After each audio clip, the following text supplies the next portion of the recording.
us a wave.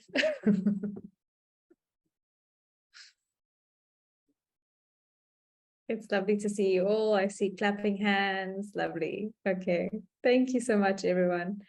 So I do know that having your camera on uses more data. So I'm not requiring that everyone keeps their camera on. You can go ahead and switch them off. And also ask that unless you are asking a question to the speaker, that we keep ourselves muted, because of course this does, it can be quite disrupting when somebody's audio comes on when somebody else is speaking. Great. Okay. So as I mentioned, this is the first online seminar that we've had in a long time, and we are planning to resume this series. So we mentioned already that there's another workshop happening next week, or online seminar.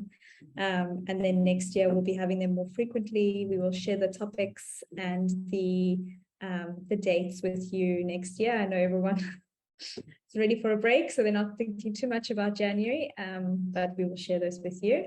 And yeah, so I'd just like to introduce the team that we have with us today. From SCAT, we have Abigail and Indy and Bridget, who everybody knows. And then we also have another SCAT colleague, Nkosikhulule. So welcome to the Scatties. I don't think I missed anyone. And then from SAFC, we have Tara, and Nyembezi is joining as our facilitator. And I really hope I haven't missed anyone. Yeah. Okay, if I have, give me a shout. Great, so now I would like to introduce our speaker for today. Nyembezi is going to be taking us through the session on the topic of floods. We've also prepared some resources for you that we will share the link to the resources after the seminar, so that you will have some other resources to share with your community based on what you've learned. So yeah, I think I was told that Nyembezi didn't need any further introduction, so I'll hand over to you, Nyembezi. And also I just wanted to say that the session is being recorded, so if your connection is lost, or if for any other reason you lose your connectivity, we will send you the link to the recording afterwards, and that you can also share with your colleagues. Great, thank you very much. Nyembezi, I'm going to be in the background to support you when needed, but I'll hand over to you now. Thank you very much, Claire. Good morning to everyone. Thank you for attending this seminar. And as you have seen in the invitation, it's about floods. So we can look at municipal flood management in South Africa. With respect to the legislative and policy arrangements that are available, with a view that we can be able to identify areas of advocacy in our localities, to know what rights we have that the government must respect and fulfill, so that as we do our advocacy work around the issue of floods at our local level, we can know, have some things to anchor this on. And of course, we know also flooding is linked to climate change. So some of the things are going to point at a direction that says it's not supposed to be business as usual, because of the likelihood that floods are going to occur with more severity and more frequently.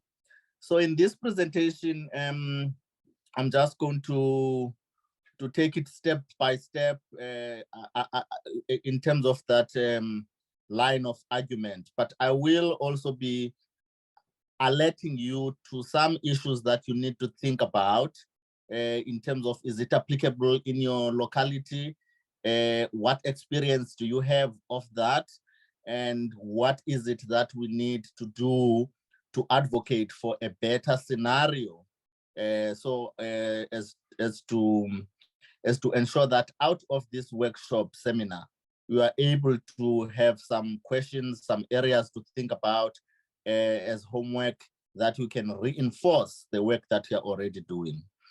We have also made an arrangement that if you have any questions, you can write them down and then forward them. And then when we do the discussion, we can be able to field the questions, because some of you may have a bad connection, but we want to get all of those questions and incorporate them as part of the discussion.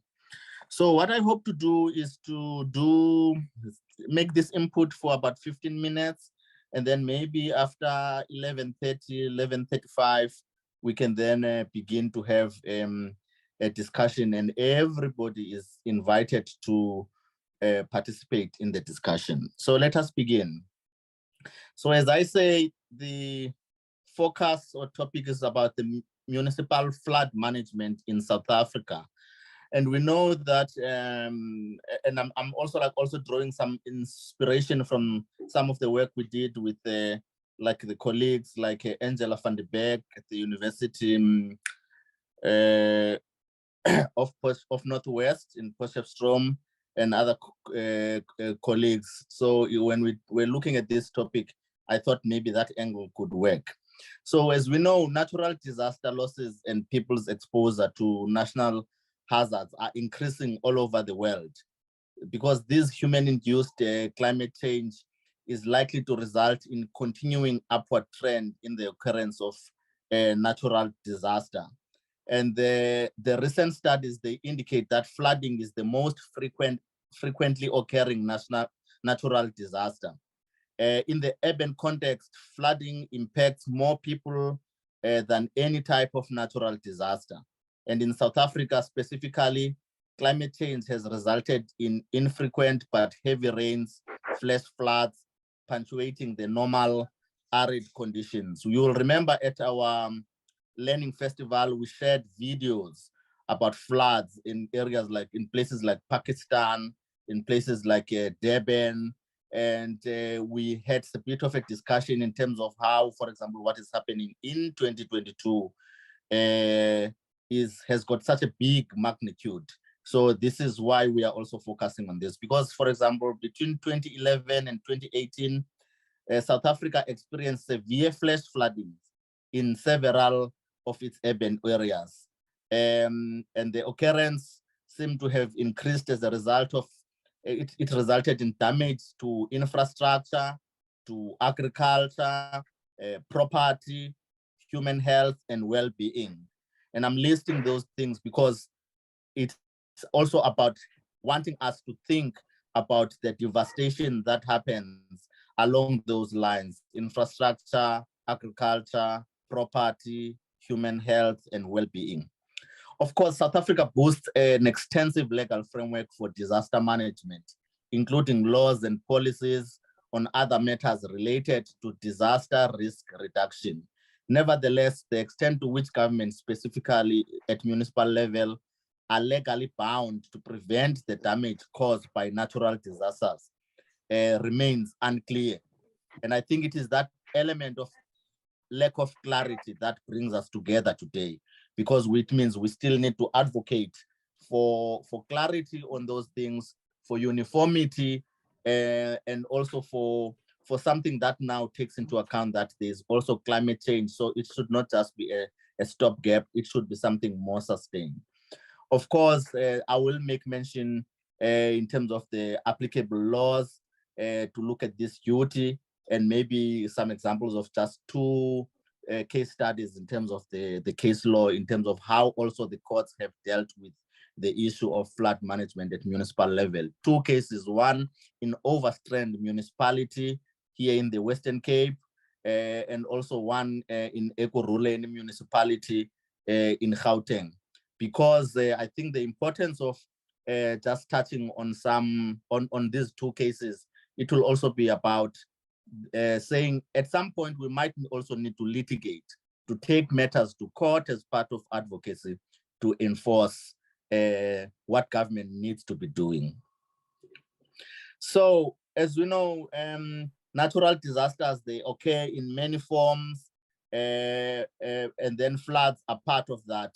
In urban context, flooding impacts more people, like I've said, and then the impact of floods can come in two ways. One, in a tangible way, the other way in an intangible way. Tangible impacts include damage that can be quantified in monetary terms, such as I've said, damage to property, infrastructure, loss of profit and income to businesses, and so on. On the other hand, intangible impacts cannot be readily quantified in monetary terms. So it could include loss of life, negative impact on human mental and emotional well-being, the negative impacts on the environment, such as loss of recreational environment and sensitive ecosystems, as well as contamination of drinking water.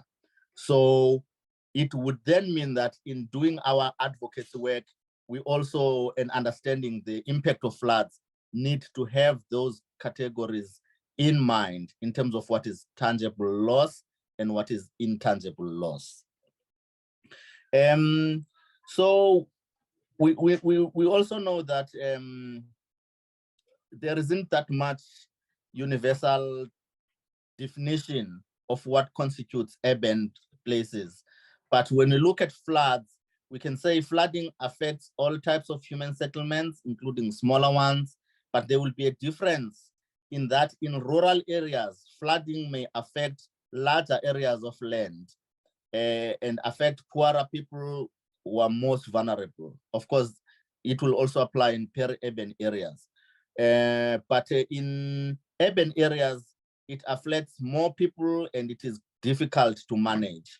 And we'll get to see and understand why, because in focusing on that, it will then also mean a municipality that is in a rural area. It's a response and plan for floods may also be shaped by that locality to say we are in a rural area. And then in an urban area, it might also be slightly different because of the urbanization and all that. But we know that flooding generally refers to an overflow of a large amount of water beyond its natural limit, where the overflow normally covers dry land. And then in the context, that's in the context of rural area mostly, but flooding in urban context, it refers to this large amount of water caused by local heavy rainfall, maybe a riverbank overflowing, or high tides or storm surges. So the effects of floods due to local heavy rains are exacerbated by insufficient and poor urban drainage system. So if you look at the risk factor, you will find that in an urban and built environment, infrastructure plays a lot in terms of how vulnerable you are. For example, if there is good or poor drainage system. Flash flooding, in turn, it strikes without warning and without giving victims time or adequate preparations, and it leads to devastation and impact. So if we have this type of flooding, flash flooding, it also means like, how do we ensure that we are protected against it? Because it strikes without warning, without giving sufficient and adequate time to prepare. And usually its impact is lasting and devastating. So disaster management in general, it pertains to the organization, the planning, the application of measures to prepare for, to respond to, and to recover from disasters. So when we look at the municipal preparedness, we will be looking at those elements to see if there is a plan from the municipality.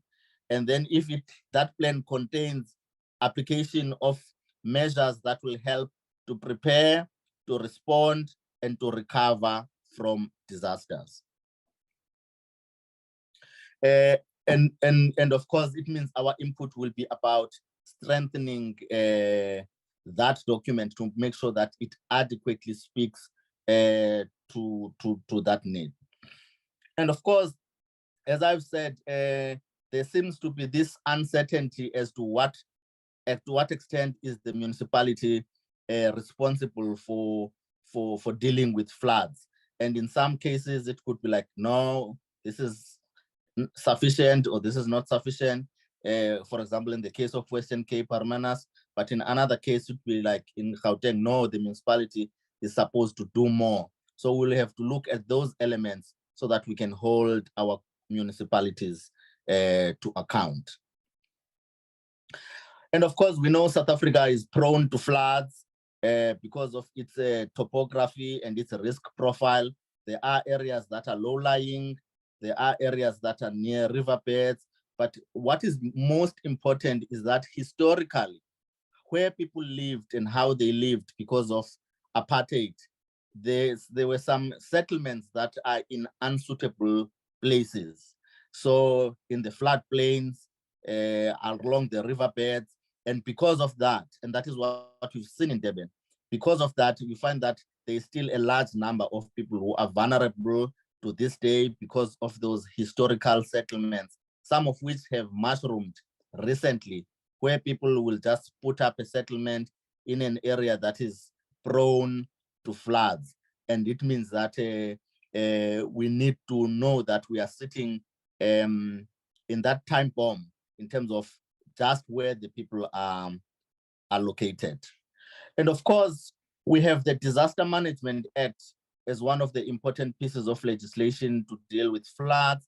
And it says a natural hazard such as flood, for example, it qualifies being declared a disaster if the magnitude and severity of the occurrence causes or threatens to cause death, injury, diseases, damage to property or infrastructure and environment, or disruption to life of a community. And if the occurrence is of a magnitude that it exceeds the ability of those affected by the disaster to cope with its effect using their own resources. So now, if we're now to look at that piece of legislation, the Disaster Management Act, and then we look at how is it defined, we then would need to underline in terms of, in our locality, what would we consider to be severe? In our locality, what would we consider as posing threat to or injury and the diseases and all of that, so that we ensure that our local plans, they really are specific and ready to respond. Because in some municipalities, some councillors may assess risk and put risk at a higher level or at a lower level, and thus disadvantage the people. So we need to ensure that the pitching of the risk and all of those elements in that definition are up to date. So the rising occurrence of flooding and the severity of its impact has prompted questions regarding the role of municipalities in disaster management, including the extent to which municipalities are obliged to prevent damage caused by flooding. This situation has highlighted the need for us to look at all of these instruments. So now, if we can look at the legislative framework that speaks to the municipal responsibilities, we'll find that in South Africa specifically, municipalities have the authority to determine the spatial and economic configuration of towns and cities. And they have a responsibility to provide and maintain critical services such as water and sanitation, drainage, transport, electricity, healthcare, and housing. Municipalities are also involved in the management of ecosystems, including freshwater, coastal, forest, grassland ecosystems, all of which underpin the economic activity and human well-being. So with that responsibility for the municipality, it then puts squarely and focus in terms of what they need to do, because flooding affects some of these elements we've spoken about. And I would also like to underline the part about human well-being, because a disaster that affects penguins, seals, or what is different from a disaster that affects human beings. Because, for example, if there's an oil spillage or what, this is not flooding now, just an example. You can round up your penguins, put them in pens and wash the oil off and all that. You don't have to consult and have a meeting with them and ask, do you want this hot water or this cold water? You can do it, you know. But if there's a disaster that involves human beings, their well-being is much more important, such that even the responses must be consultative and participatory. So municipalities are often in the first line of response to disasters, as we said, and they must have local disaster management plan. So the municipal local disaster management responsibilities, they pertain to prevention, mitigation, preparedness, response, recovery from and rehabilitation of disasters, including instances of flooding that have led to disaster situations. So in other words, when we look at these local disaster management plans, we will look at all of those elements to see how adequate do they address what they need to be addressing, including the allocation of money to prevention, allocation of money to mitigation. And this will also become more sharpened in the context of climate change, because this is a risk that is continuing and that is intensifying. So in terms of the local disaster management, it's defined as a continuous, multi-sectoral, multidisciplinary process of planning and implementation measures undertaken by local government, municipalities in the sphere of government closest to the people. And it's aimed at, as I say, preventing, reducing, and all of that. So all of those elements need to be present if we are to have a properly put together a tool. And also, South Africa disaster management law and policy framework includes a generic framework type legislation that deals with general matters pertaining to disaster management, not necessarily just floods. And that legislation dealing with specific types of disaster. And then the other laws that regulate the broader specific management and disaster risk to reduce the risk in specific sectors of our community. So I will just gonna list, for example, the Constitution is a first point of reference. And then because in the Local Government and the Municipal Systems Act, you also get those powers. The Disaster Management Act of 2002, and then there's a generic management legislation in terms of the National Environment Management Act, NEMA, the National Environment Management Integrated Coastal Management, NEMA, ICMA, and the likes. I'm mentioning all of this because with each of the disaster that we find, even if it's prompted by floods, depending on where you are and the nature, you will find that we might need to resort to one piece of legislation first above others, just because of the nature of the disaster. So in other words, because there is a family of legislation, then the answer to demand our rights might be found in one legislation and not the other. So we need to keep that in mind. And then in terms of some terms that we've spoken about, to say this needs to be able to look at the preparedness of the municipality. So preparedness refers to the knowledge and capacity development to effectively respond to and recover from the impacts of disaster or potential disasters. So if you are able to have that knowledge, and that knowledge will help you to do like this, then you could say you are prepared.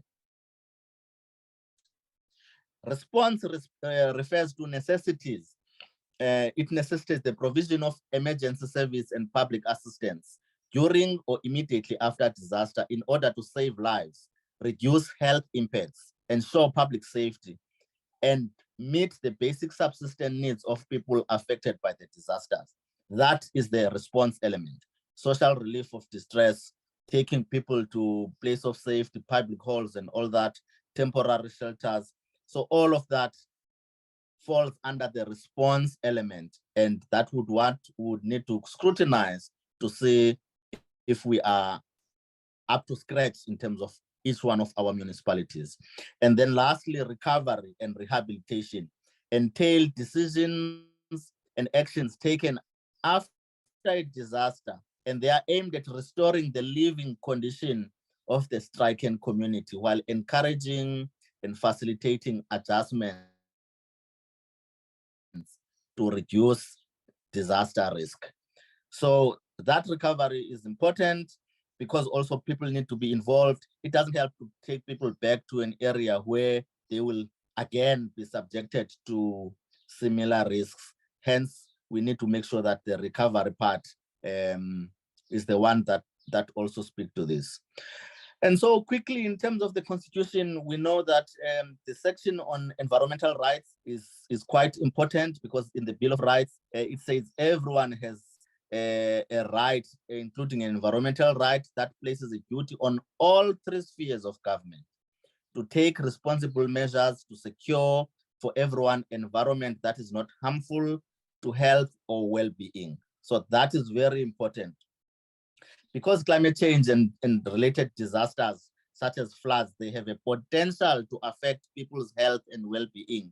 That section of the Constitution becomes very important. So the health can be affected if there are infectious diseases, water is contaminated, and so on. So also the section of the Constitution, Section 7 says, all spheres of government must respect, protect, and promote and fulfill the rights in the Bill of Rights. So that becomes a leg on which we stand when we enforce our rights. So to know about all of this, I mean, for example, to also say that the Constitution becomes our first point of call. It gives us much more ammunition to be able to demand from the municipalities to implement this. And then quickly, the Local Government and the Municipal Systems Act is the one that establishes these rights and obligations for the municipalities, as I have said, in terms of the drainage, in terms of the lived environment, and in terms of the livelihoods of the people, to be able to manage that. The Municipal Systems Act will speak to that.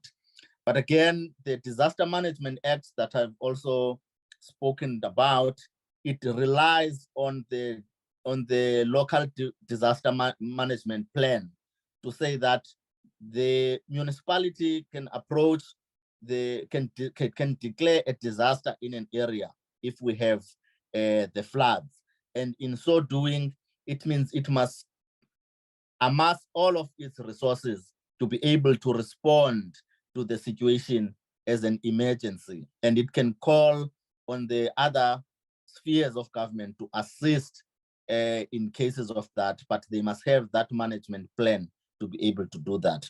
Because when a disaster such as floods occur, it threatens to occur in an area of a municipality, and that municipality concerned, it must determine whether the event should be regarded as a disaster or not.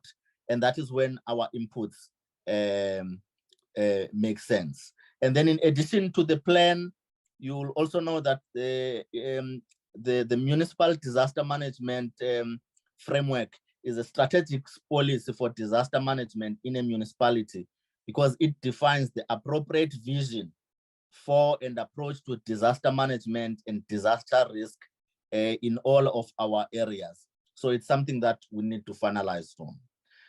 So I just want to quickly now turn to what has happened. I mean, there are other pieces of legislation, they all complement this, but I just want to speak quickly about these two case studies. One in Overstrand municipality, there was this citizen who had built their property along the river bank. And so they're in Claremont. And then the Claremont River it flooded, and then the house of this person, it was flooded. So then they claimed that the municipality was supposed to take action because from now and then, the municipality was responsible for managing the water, and at some point they would ensure that when the water reaches 2.1 meters, they have a way of diverting it. But in 2010, they had just decided that they will divert water only if it is 2.6 meters high. So it took the matter to court to say my property was damaged. I had reasonable expectation for the municipality to take action. And because the municipality has failed to take action, when the river flooded, my property was damaged. But the court said, no, you couldn't show any link between the damage to your property and the flooding, because it looks like the flooding didn't occur directly as a result of the municipality not taking action. And they said, no, the municipality doesn't have a responsibility to prevent floods that are naturally occurring, because this is just a river. Occasionally it will flood, and as an individual responsible in that property, you must take your own measures. You cannot rely on the municipality. And of course, the case was narrowly argued, but the end of it was that the court said, no, the municipality does not have a responsibility to take action in terms of naturally occurring floods where water just overflows from a river. And then in another case now in Nkosikhulule, in the metropolitan area, there was this group of firms, light industries along the river there, the Estuary River. And then even there were flash floods, and then the property was damaged. And so they took the municipality to court to say even the insurance companies don't want to insure us anymore, because these flash floods are destroying our property so frequently. And we are saying the municipality is supposed to take action. And there, what was argued was that the drainage system was clogged. The culverts and all of that, because there were bridges and all that, because it's a built environment, they were not adequately maintained. And as a result of poor maintenance, the erosion, then the water would spill into areas that it's not supposed to. And they were saying it is the responsibility of the municipality. And indeed, the court said, because this is a built environment, it is the responsibility of the municipality to maintain the infrastructure. Therefore, the municipality is responsible for the damages, for paying the damages that have been incurred by these by these properties owners. And so you could now say that it looks like now, if you are in a rural area, I'm just like now talking in overall about these two cases. It looks like if you are in a rural area, some courts or some municipalities may take a view that they don't have a responsibility to prevent floods, either by giving you warning in terms of the warning systems, or by taking any action that they should to prevent and mitigate, because they would say, this is natural, it's just a river, and what, it has nothing to do with us. And maybe in a urban area where there's stormwater, there's drainage, there are bridges, there are roads, then you might find that the municipality may be taking a bit more of a responsibility, because infrastructure plays a role in terms of the nature of the floods. But again, the question would now be, why should someone in a rural area be treated differently to someone in an urban area? And we now know that in terms of these pieces of legislation I've mentioned, including that municipal disaster management plan, it must have all those elements: the prevention, the mitigation, and the recovery. So we need to ensure that in all of our municipalities, those elements are met, so that there is no discrimination between citizens who are living in rural areas compared to those in urban areas, or floods that are occurring as a result of the natural flow of water, as opposed to floods occurring because of flow of water that is influenced by a built environment. So it is basically those things I wanted to share with you in terms of where the rights are situated and in terms of where the legislation specifically mentions how the municipalities must be involved. And I want to end this part by also referring to in terms of the NEMA Act and all that. You'll remember the disaster that just occurred as a result of a dam wall that collapsed, and then it caused the water to spill and it washed. It was just like a flash flood, except that it's toxic and all that. So that piece of legislation also puts the responsibility on the municipality to prevent such occurrences and to take action to rehabilitate the environment or to hold those private companies that are supposed to do that accountable. But I'm just also mentioning that in the case of that dam wall that collapsed, we would rely on a different piece of legislation to be able to hold the municipality accountable for ensuring that it is able to manage floods.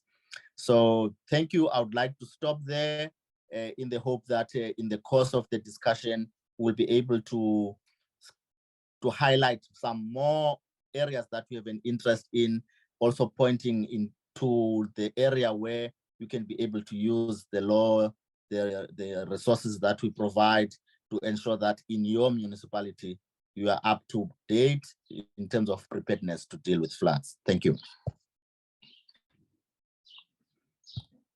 So we'll open time for inputs and questions.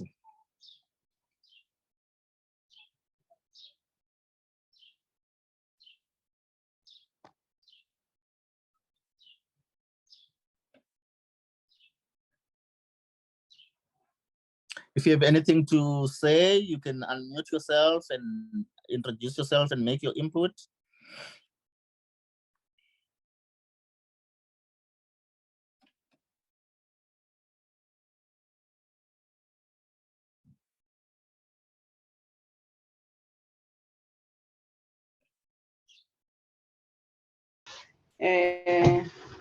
Morning. We can hear you. Good morning. We can hear you. Yes. Oh, okay. I'm Nomboniso from Port St. John's. I've just thank you for this input. Firstly, it is so informative to us. But I have an question here in Disaster Management Act and Plan. I understand maybe disaster management plan can engage it through IDPs, but how can we, the Disaster Management Act, can we engage on those platforms, or there is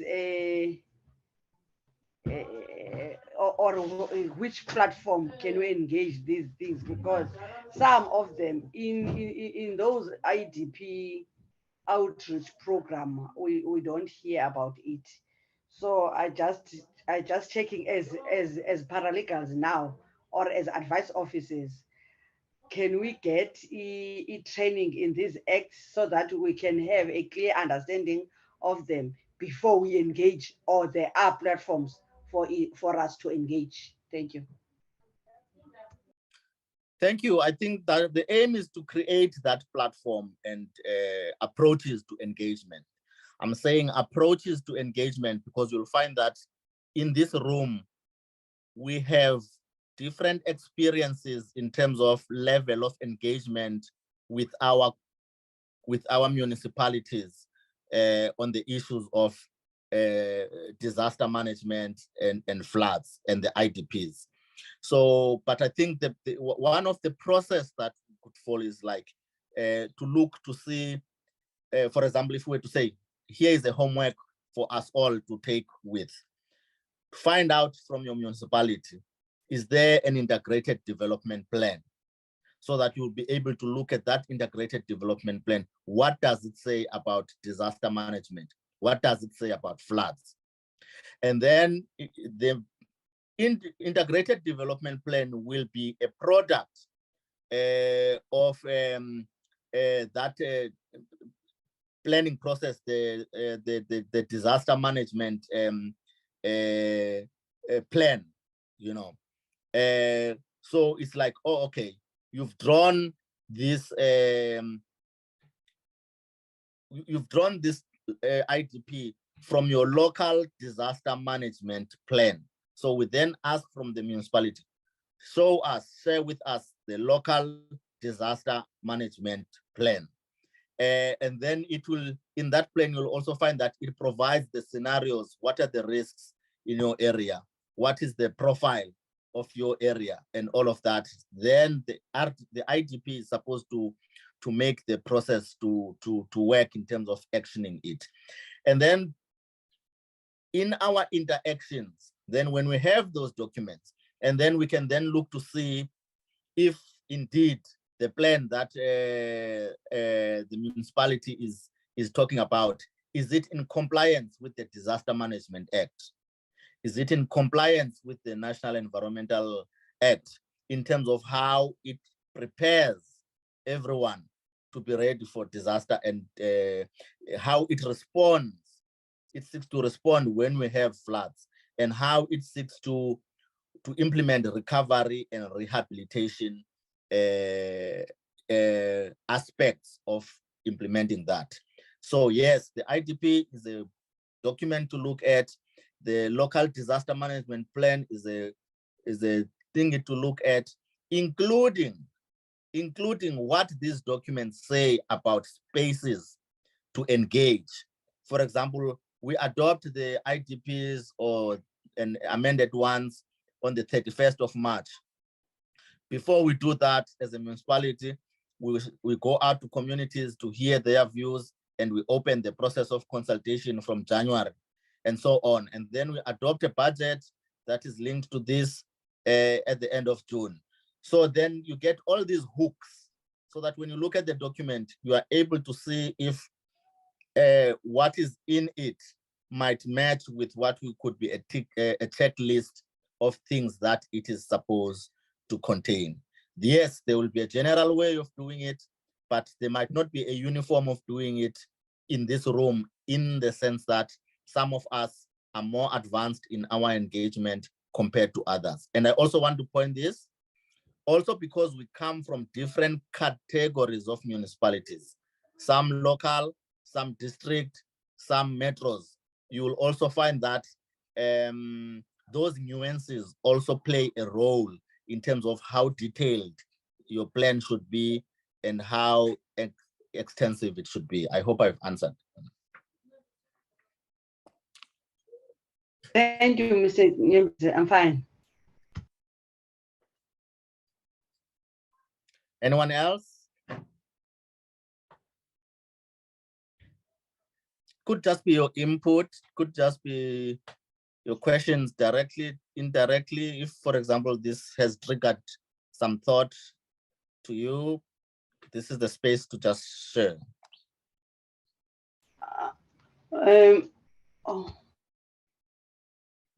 Hello, good morning, everybody.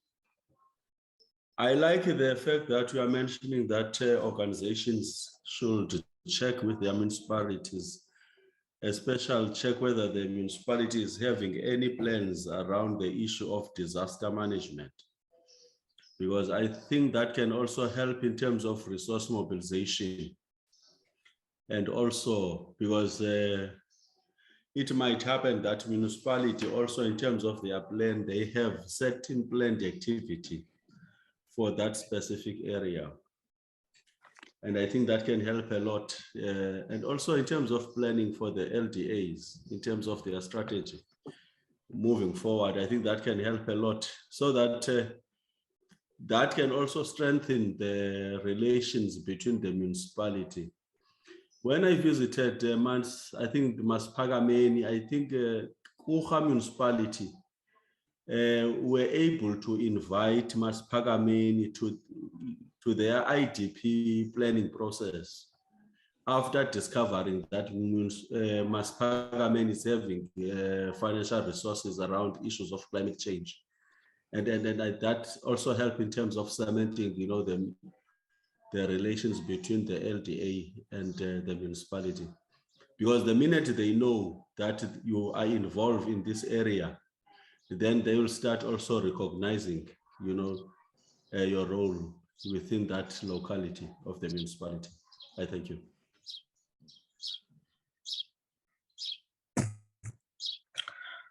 I would like to find out if you have any early warning systems in your area, and what do they look like?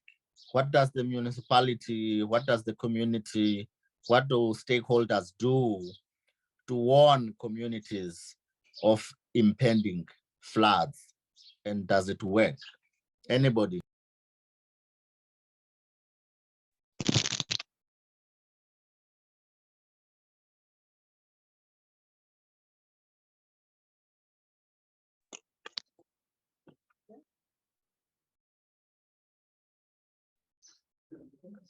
See, we have 2 hands raised.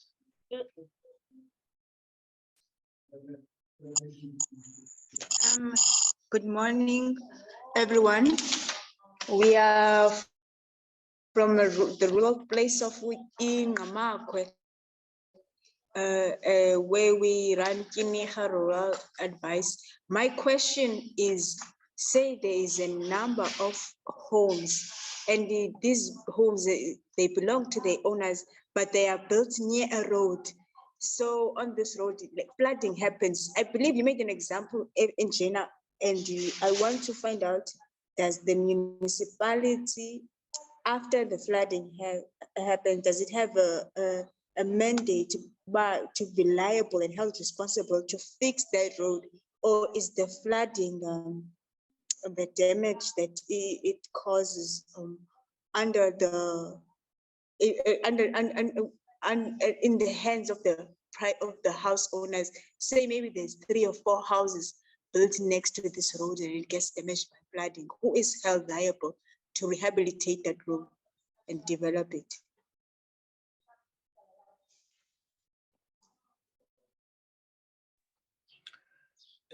Yes, it does. The municipality has that responsibility, especially in cases where you find that there is infrastructure, it's a built environment, because sometimes you might find that what increases the risk to flooding is poor maintenance of a built environment. And so because of that responsibility, then the municipality has to take measures. And that is why now, when you look at the IDP and you look at the disaster management plan, you then have to look to see what is it that the municipality is doing to ensure that the place is safe. And also, we're talking about floods and for example, the damage to property.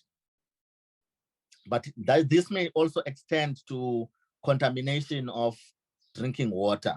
If the stormwater system is not well maintained, then what comes out of it might contaminate water in the surrounding. So that is why the issue becomes a concern of everyone, and might not necessarily be seen, should not be seen as just affecting people who have houses and property in the area you can point at. You must know that it has got a bigger reach potential to affect a lot of people. And that's why the voices must be united in ensuring that the municipality takes that responsibility. And I also want to say, in terms of that case in Nkosikhulule, it means that if the municipality is failing and it needs to be taken to court, the court I will adopt that view to say it is your responsibility, especially to look after the well-being of the people, to look after their well-being. Because if, for example, you are now living under constant fear that your property might be eroded, that your agricultural land might be eroded, just because the municipality is not maintaining or providing enough preventative measures, your well-being is affected negatively. So the municipality must play its role so as not to put you unfairly under fear that you might experience flooding. Thank you. Yes, thank you. There are many factors to it. Thanks.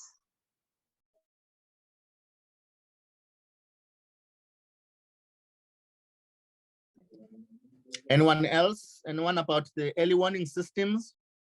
There's another hand. Yeah, in Port St. John's, we visited the flooded area called Greens Farm on the 29th of this month with Human Rights Commission, where we found out the area that is affected by floods. The people who are building houses there are forcibly build the houses there. And several attempts municipality tried to remove them, but now the law says they must take them in, they must avail the land for those people. The challenge is Port St. George is under a land claim, even the town area, so the town have no land. Now my question is that if the people invading the area, because next of that area there is a small stream with the reeds, and on that thing there is a fight between municipality and environmental affairs. That stream, because the commissioner asked that why that stream is not the municipality is not cleaning it. They said no, the environmental affairs did not want them to take out those reeds because it's a natural reed that is I don't know why they cannot remove them. So you will see now here in Port St. John's, in that area, there is this confusion between municipality, environmental affairs, community that is invading in a wrong area, where they put their houses on top of the drainage, others next to the stream, into the stream, whereby when there is flooding, their houses is flooded. So we are in that challenge now, because out of that visit, I was confused that who must be blamed here, because now municipality is busy looking another land from outside the town farms, whereby they said they want government to buy that land because it's under public works. But the people who are there, they say they don't want to be removed in that area because they are nearer in their jobs, because they are depending in a peace job around town. So in a situation like that area, what can be done?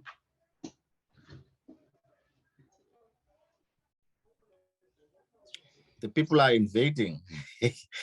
Yeah, that is a tricky one. You know, in light of the information about the pieces of legislation that are looking at the environment, we can say that a lot of them, they place the responsibility to manage places like the estuaries and the river courses on the shoulders of a local government. It may also be argued that this responsibility obliges the municipality to adopt a risk-averse approach to managing estuaries, river streams and all that, especially in terms of climate-related risk, including climate-related disasters such as flooding, and in terms of protecting the integrity and functioning of the estuary system, and as far as possible, avoiding the environmental degradation to the estuary system. So the National Environmental Management Plan, and it identifies local government as the responsible management authority for developing the management plan for the estuary. The municipal estuary management must take place in cognizance with the principles of cooperative governance. So they must consult the district municipality, the provincial and the national government departments, because it determines that where an estuary falls within a boundary of a single local municipality, that municipality must develop the plan in consultation with other relevant government departments. So what I'm underlining here is that the local municipality has the primary responsibility to develop the plan. And in so doing, it must consult with whoever is a stakeholder and also other government departments to ensure that the plan is intact and there are sufficient resources to manage it. So keep pushing your local municipalities to do the work.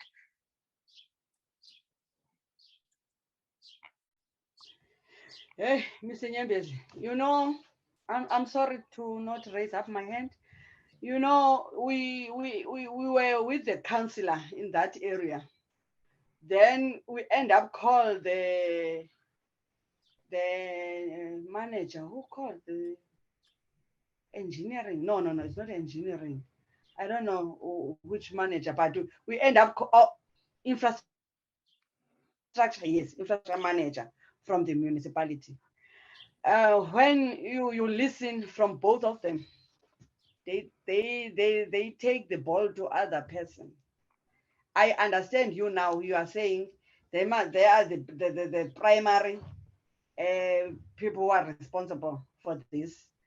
But when we listen from them, they take the ball to the district, to the provincial government, and when the commissioner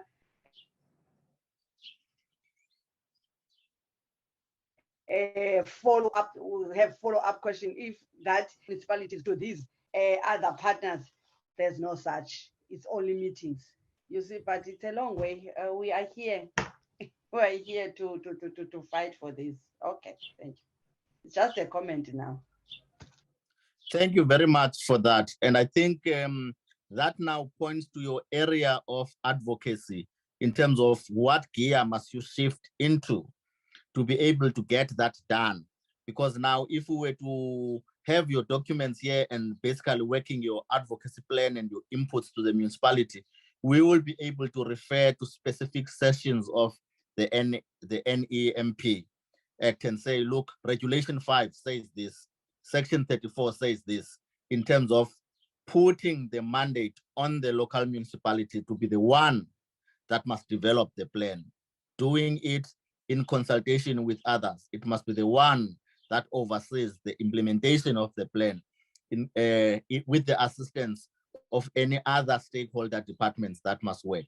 So that is an advocacy area for you. And because we've said our rights come from the Constitution, they come from the pieces of legislation, we can then shape your inputs informed by those specific sections of the legislation to press the municipality to do this that they are supposed to do.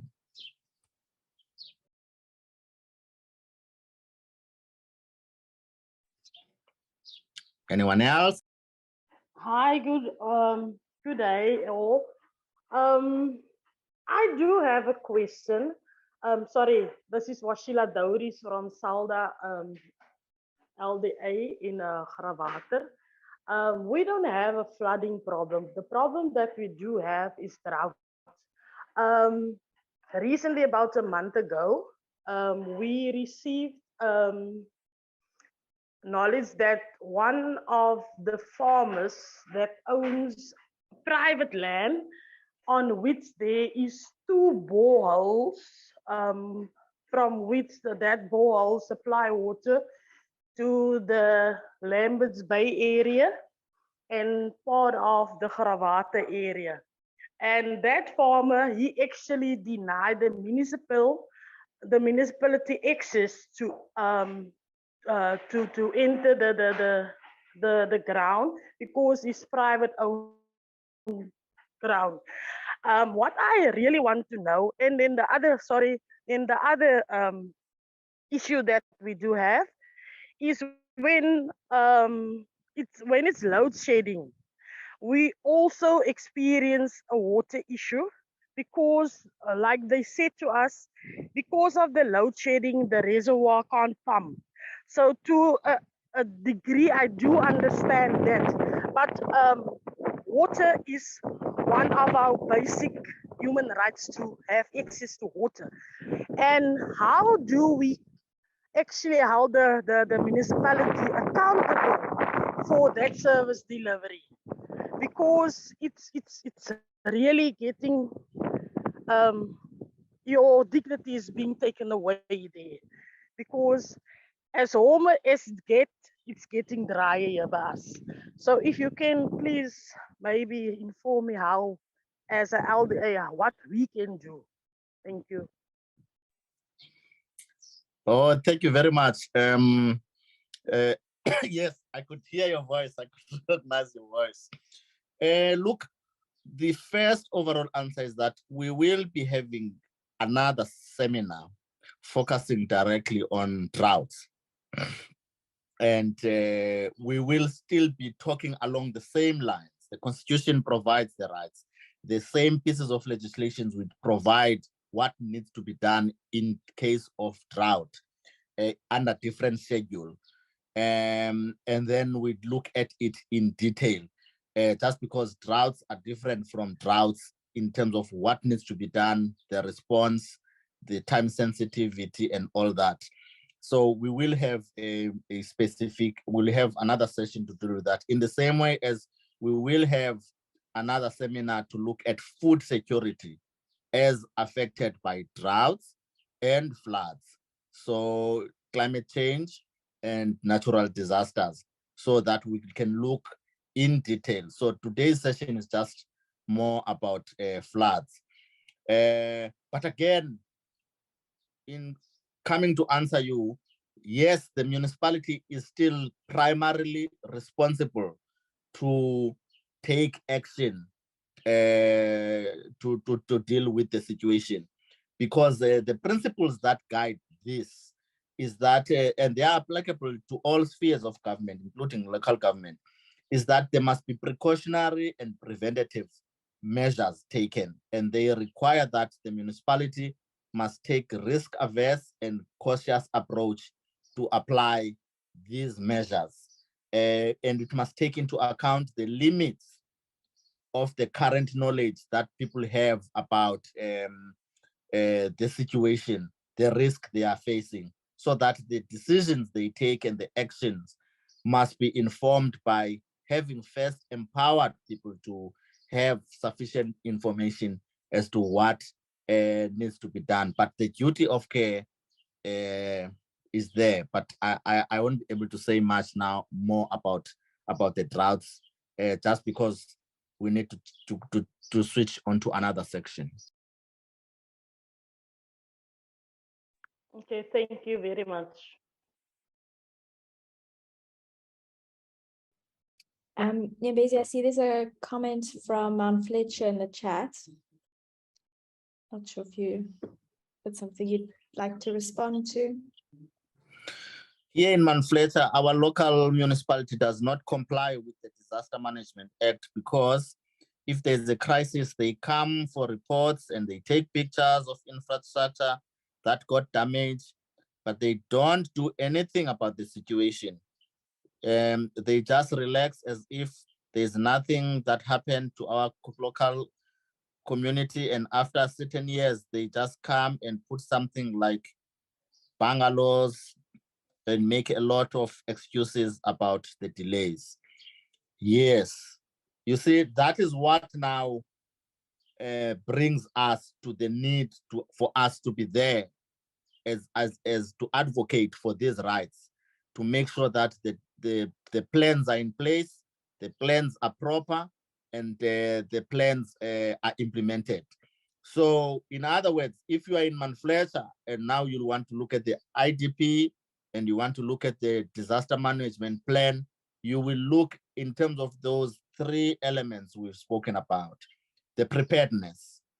Is there enough knowledge and capacity that is developed for people to effectively respond and recover from the impacts of floods, disasters? So what is in the plan. And something that is in the plan also can be looked at in terms of what is objectively verifiable by also looking as how much in the budget is allocated for preparedness. You also look at the response, because the response necessitates that there must be emergency services, public assistance, which must be immediately after a disaster has occurred so as to save lives, reduce the impact of health, and ensure public safety. You interrogate those documents and the budget to see to it if they are up to standard in terms of the response, as well as the recovery and rehabilitation. Now, if the municipality has a plan, a glossy plan that shows all of these things to say, we are ready to do ABC, and they would say in the budget, they've allocated so much under these items. Now, the point of advocacy and accountability is to look to see, have you spent the funds that you said you have allocated in the financial year for this purpose? And have you spent all of them? And did we get good value for money? Because sometimes there's 2 million rand put there or what. We had the scandal in KwaZulu-Natal where in terms of providing water trucks, but now the water trucks were going to the premier's house and not so much spending much time in the community. So they were feeding the premier's private household, those kind of things. So that is what you get to look at. Is the plan there? Does it meet these 3 criteria? Is the money allocated for it? Is it enough? And also now that we are saying, we're not just looking at disasters as a small thing that happens once in 7 years. We are looking at climate change and the frequency and intensity of these events. So you will then look to see, is the money allocated enough to be able to deal with all what we can anticipate is going to happen? And if it is not enough, you then influence the municipality to allocate enough money.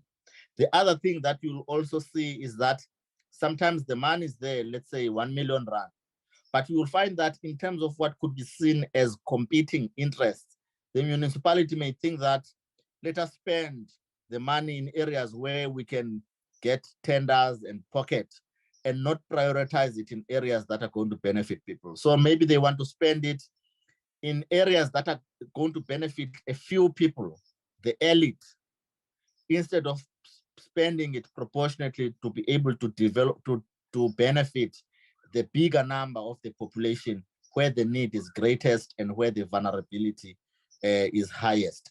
So it is those details that inform your advocacy strategy when you engage with these documents and with the municipalities, and with a strong voice enforcing it, because you will say the constitution says this and the pieces of legislation says this, and you must do it as the municipality.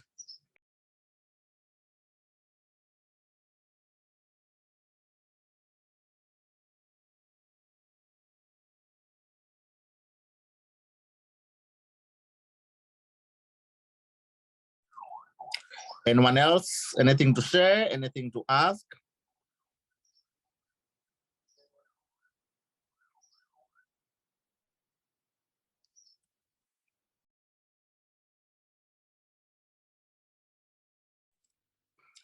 Do we all feel confident, inspired that we can go back to our municipalities to get the IDPs, to get the disaster management plans, so that we can sit down to interrogate them to see if they comply with these elements that we are discussing here?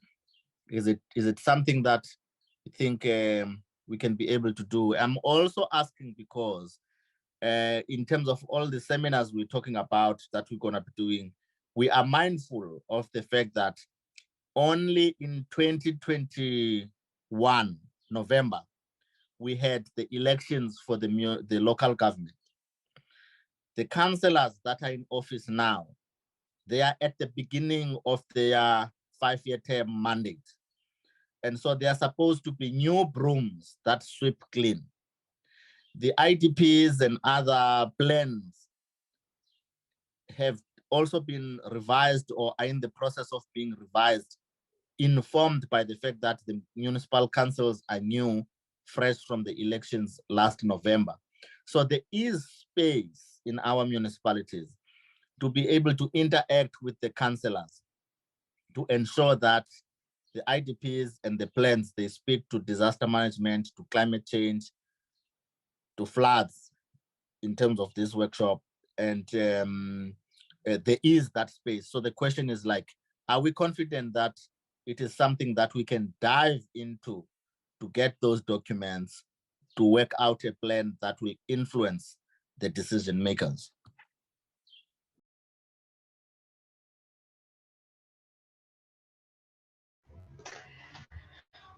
Oh, okay. Here in Port St. John's, it's easy to get it, the documents, because they have a new person now within the municipality, a climate change officer, whereas she is new, but we are already contacting each other. So I think we will get this document and look at it, and I think maybe we'll share some of the things that we pick up from them.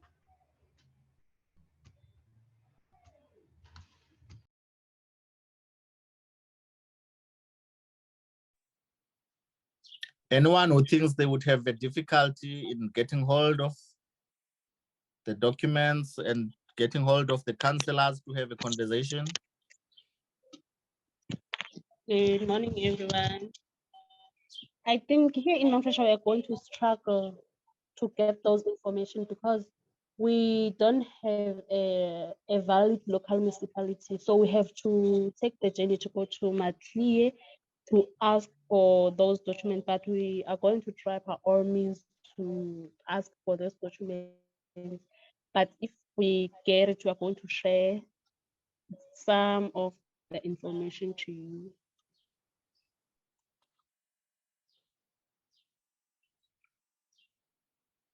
Thank you. So for Manflesa, it would take a journey to another town to get hold of the people to interact with, to get hold of the documents. So the question also is for other people, what would it take for you to engage with these documents so as to influence the decision makers?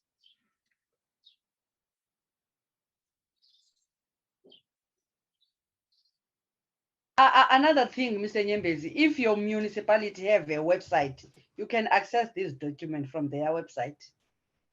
Thank you.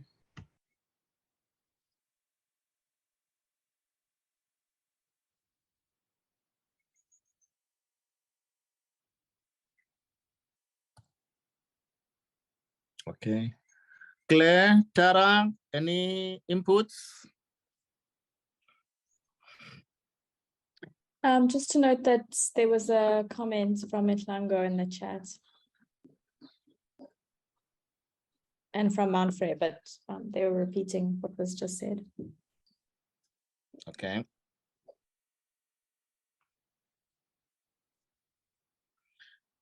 Of course, we encourage everyone to get hold of these documents so as to continue the conversation we are having here.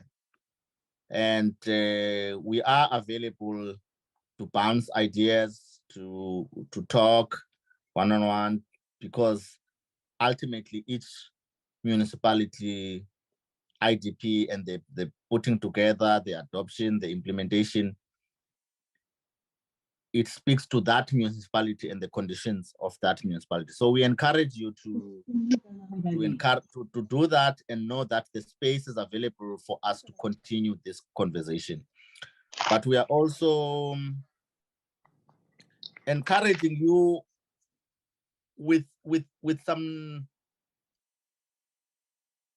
assumption that even this that you might find in the, like when you go to the website and like to look for the documents, what you might find might not speak to the reality on the ground. So it's important. Some municipalities say we don't have the thing, or our IDP doesn't say anything about climate change, anything about floods, droughts, or food security.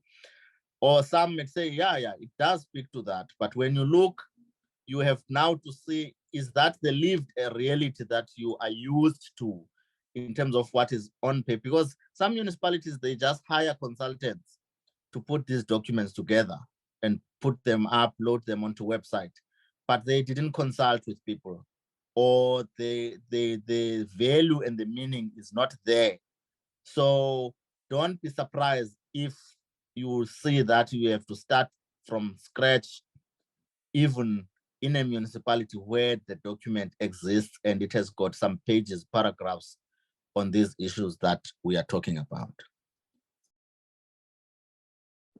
Hi, if I can just say something about that. I'm a ward committee member, and the IDP has been reviewed sometime in September, and there is no indication of disaster management or climate change. And I actually raised my hand and asked, what are they doing about this? Firstly, they don't know really what's climate change. So that is where we must come in and educate them. And then for the disaster management thingy, they really said the municipality doesn't have money at the moment to focus on that.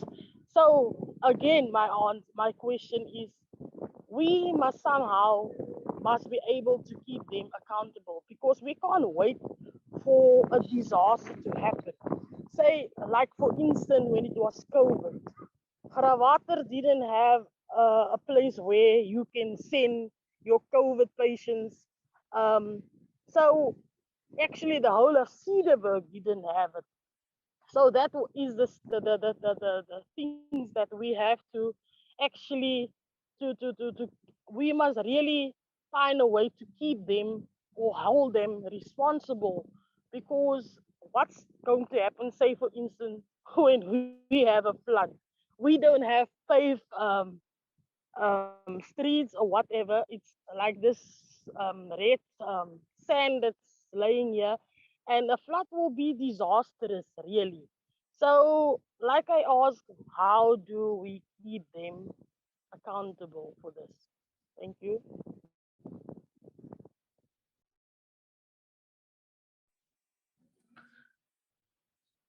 Would it be okay if we can say we can reach an in-principle agreement to say this is, as part of your work, this is an area that maybe we can have an output to say we will each draft and work on a contribution that will make to the municipality in the course of 2023, where we can have our inputs on what the disaster management plan should look like, and in light of climate change, where we are likely to experience more and more of these things as opposed to a once-off occurrence.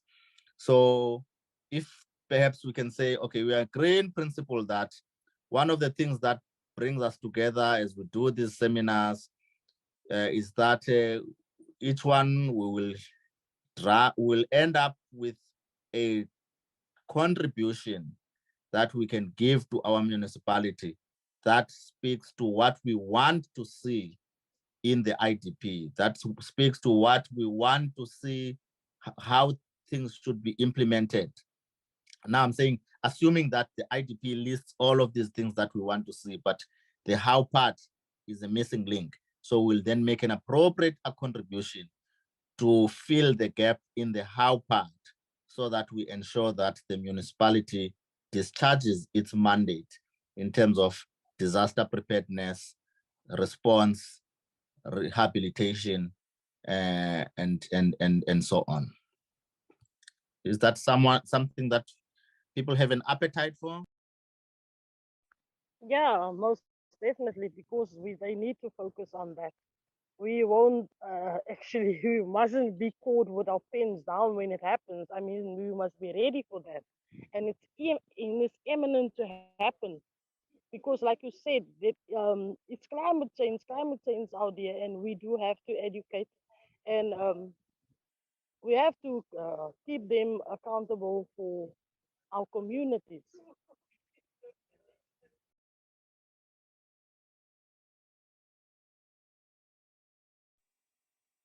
Any other voice? There've been two other comments in the chat from Nolutando and Yonela and Sizeka.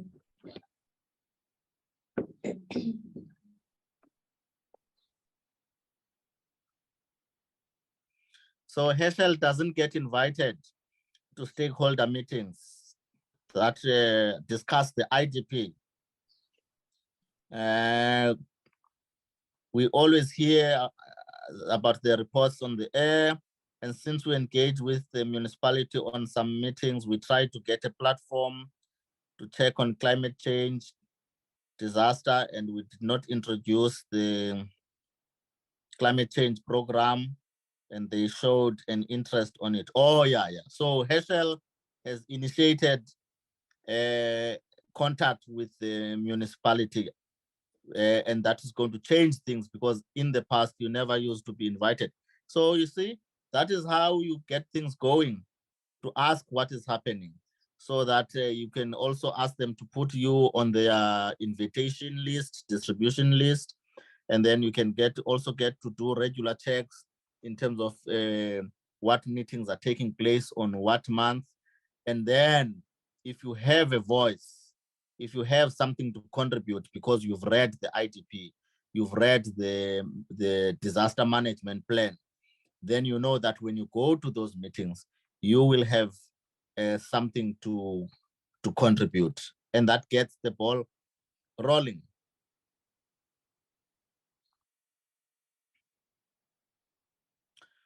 Well, I think we've canvassed enough ground, and as we have said, the conversation continues. We have put together a resource pack, and we will continue to populate the resource pack about information and tools that can help us in the journey of looking at the municipal flood management in our areas, and how the IDP, the budget, and other documents are supposed to speak to what the municipality must do, and how we can use the law, the constitution, to push the municipality to do what they are supposed to do, and to continue to hold them accountable. So I hope that you have found this interaction to be useful, and we will look forward to your inputs and feedback, so that even as we do the next ones, as I've said, we'll also look at the droughts and the food security and something else, and we can also use that feedback to improve in the way we do the workshops, and also in the way in which we take the lessons that we've learned and translate them into practical work in our localities, so that we can make the change. Over to you, Tara. Or Claire, over to you. Thank you very much, Nyembezi, for bringing this workshop to a close. We see these sessions as an opportunity to continue providing information and to have conversations that might inspire or provide guidance, and also to hear about other people's experiences. So I hope that has been your experience of today's session. And I also just say that after the session, I will send the link to the two documents that we have, as well as the link to register for next week's seminar. We can use this Zoom link again, but the registration link is for data. So I would request that you register again, so that we know that you are planning to attend, and we will load data for you. The other thing is just to note that we really do appreciate that if you have requested data that you do in fact join, because our fund is quite strict on that. They check our lists. So if you haven't yet written your name and organization in the chat, please do so before you leave. And yeah, I think this is, as I said, the beginning of our next series. So we will be holding further workshops, and in our WhatsApp group that, if I'm not mistaken, all of you are in, we invite you to share your thoughts. Maybe there's something that comes up for you after the seminar, something that you thought you would have actually liked to raise and you hadn't raised. We can use the WhatsApp group as not only to receive information, but to share thoughts and how the information has landed for you. And also if there's things that you would like to see, things that you maybe